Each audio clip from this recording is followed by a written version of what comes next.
Preparations are underway for the first presidential debate in the 2024 campaign. Thanks for joining us. I'm Brennan Gurley. The results could prove pivotal in the tight race between President Joe Biden and former President Donald Trump.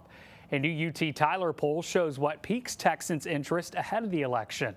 Border security and inflation are two important topics that will sway voters in November. 60% of those polled say President Biden is not doing a good job as president. And if the election were today, just under half of those voters would elect Trump as president.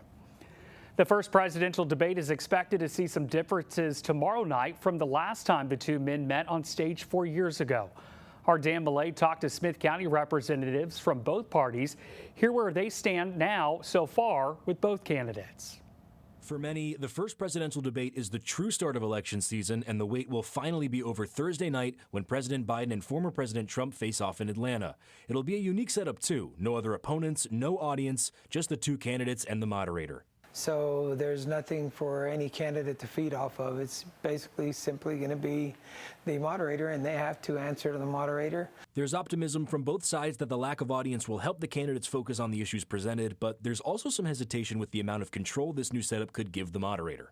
I don't want it to be a contest between the moderator and two opponents. I want the contest to be between the two opponents. One issue that East Texans want to hear addressed is border security. Stein expressed frustration with the way the Biden administration has handled that during his term.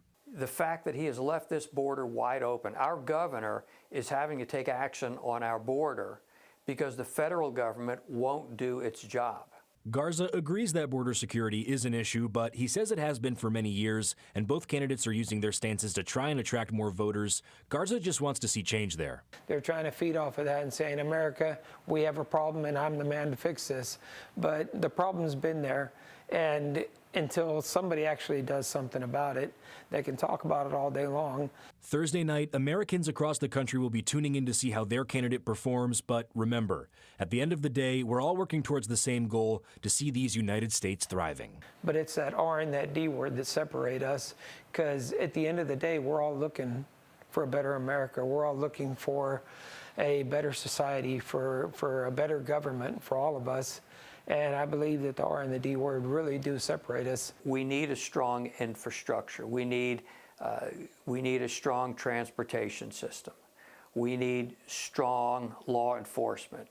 We need our borders protected. We need a successful economy in this country that is going. In Tyler, Dan Millay, CBS 19. Now, that debate will look and sound different from 2020. The candidates' microphones will be muted when it's not their time to speak. No pre-written notes are allowed, and there will be no live audience. Don't forget, you can catch the first presidential debate tomorrow night right here on CBS 19, followed by CBS 19 News at 10.